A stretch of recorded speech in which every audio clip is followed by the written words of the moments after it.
Hi there, and welcome to my little painting corner. This video is perfect if you want to make an animal painting but you have no idea how to start, or maybe you're just looking for new techniques or inspiration, or maybe you just want to relax with a cup of tea or coffee. Whatever your reason is for being here, welcome, and I hope you enjoy this painting process as much as I do.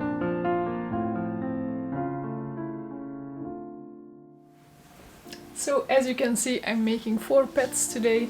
Not today, it's gonna take longer. But these are my own pets. I have 2 dogs and 2 cats, and there's only 1 cat left in the underpainting, and after I will go over it with colors. So you see, the last cat is still in pencil, a sketch. It's an ugly sketch because I do my sketches very quickly just to see the proportions and the layout of how they look together. So the cat doesn't look like he really does. So this is what he's supposed to look like. It's my little orange cat. His name is Carlos. So I took different pictures and I merged them together in the painting. So for each animal I use a different picture and I make sure they look good together afterwards. So as I told you before, I made a sketch in pencil on the canvas, and after that I used a pretty warm color. So I used burnt sienna. I'll show you if it wants to focus. A burnt sienna of the Amsterdam acrylic series. So I'm making this painting in acrylic paint.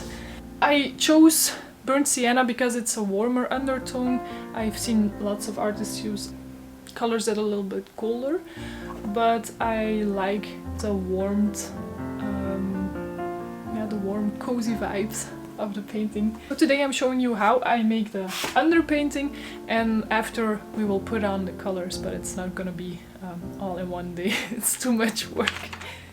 So before we get started, I will show you the pictures of the animals I've been using. We'll start with the right cat. Her name is Lucy. She's a girl, and this is the picture I've been using as a reference. So that's what she looks like. I hope you can see the resemblance. Then this dog is Stella, and this is the picture I used. Voila. So that's her. And this is Odie. I used a picture of him laying down, but I'm making him as if he stands up, so his little chest is... I have to adapt his little chest, so this is the picture I'm using. And then Carlos you saw on the picture, I will show you on the iPad because the colors are slightly different. If I can find him, where is he? Yeah, he's here. This is him.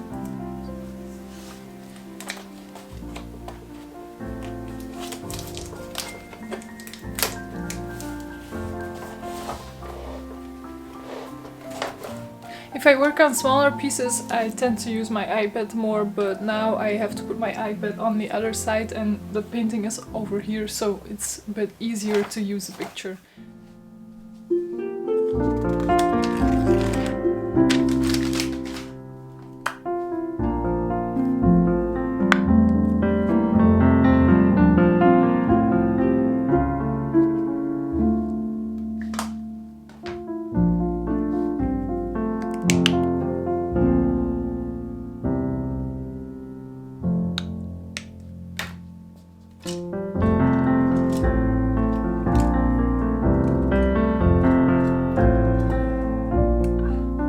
For most of the underpainting I'm using the same small flat brush. These brushes can come in very handy when you want to add in details and sharper things like little hairs to the painting, because you can flatten them out with paint like I'm doing right now.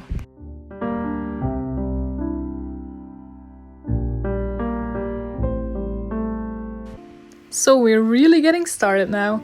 As you can see, I'm starting with the eye because the eye, I think it's the most important part of the face. The eyes speak, they bring out all the personality of the animal, they bring out a mood, so it's really important to get that part right.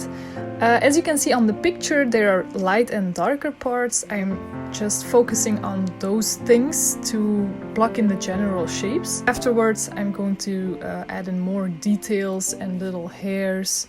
But it starts really basic. We're not doing anything too crazy yet.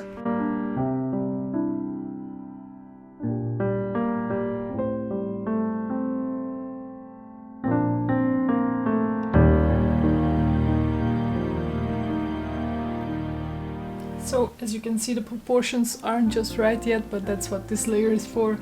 So the eye needs to go higher, a bit bigger. I have still a lot of work on the nose and this transition here with the little, how do you call it, a little curve. So yeah, it doesn't look like cat loss yet, but it will. It just needs time and patience.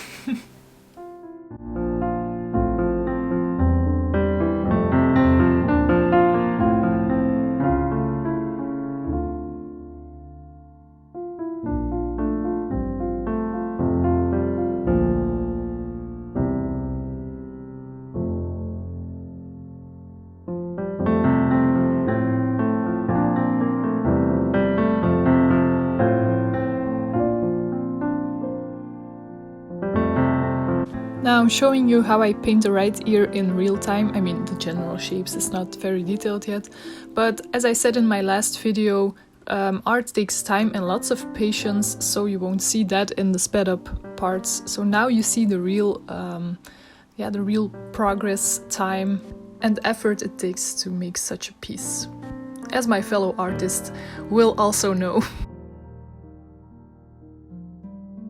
I can already hear some of you think, including myself, well, why is that underpainting so detailed? I really don't feel like doing that every time I paint an animal.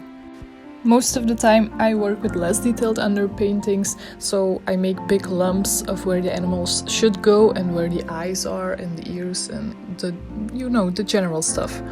Well, I do this because I know myself, and with pets you can't really afford to make big mistakes. What I actually mean is, whether you're working for a client or you're making a pet portrait for yourself, you should really be able to recognize the pets. I'm speaking for myself now, I don't know how everybody thinks, but I tend to be a bit lazy. So, for example, with Stella, the second dog on the right, I made her eyes too big. The problem is, for example, in my case, eyes take lots of different colors and it takes a lot of time to make them as detailed as possible. So when you make them as detailed as you want and afterwards you step back and notice, oh wow, they're actually too big or too small or it's not okay, you have to start all over again, and it can be a bit discouraging. It can take time, lots of patience. So I want to prepare for these mistakes and fix them before I make them.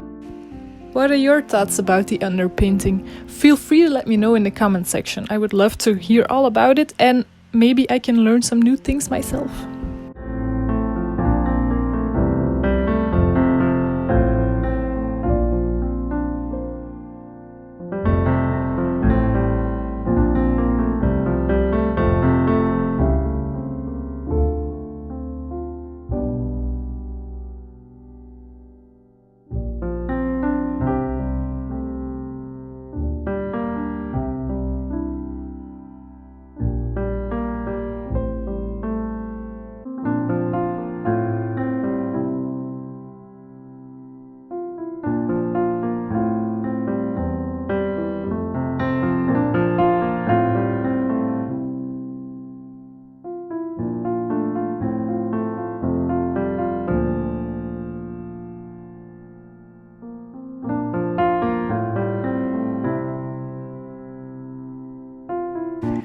Okay, so my first painting session on this little cat is coming to an end. I've managed to block in the general shapes, add in a little bit of detail, and so next time I'm going to review all the proportions and add more details.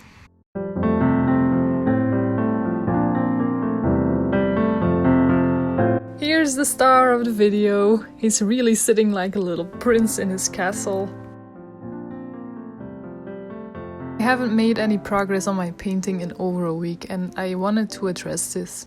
I happen to make the best art when I feel the best. So when I'm happy, I make beautiful things, if I do say so myself.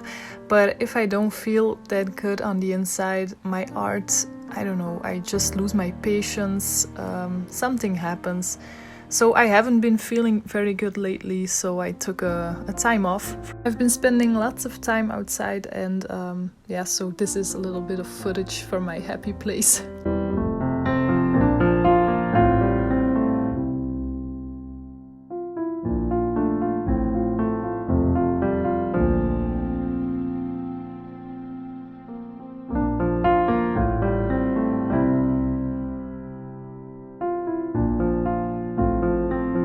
I decided that today is the day and I'm going to finish this underpainting, so next week we can get started on the colors and finally finish this piece.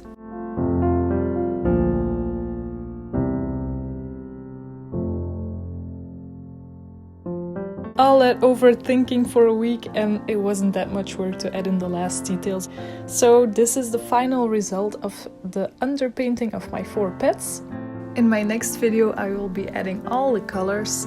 Thank you so much for watching this video. It means a lot to me. If you have any questions or suggestions, feel free to let me know. And I hope you have a wonderful day. Bye! Till next time.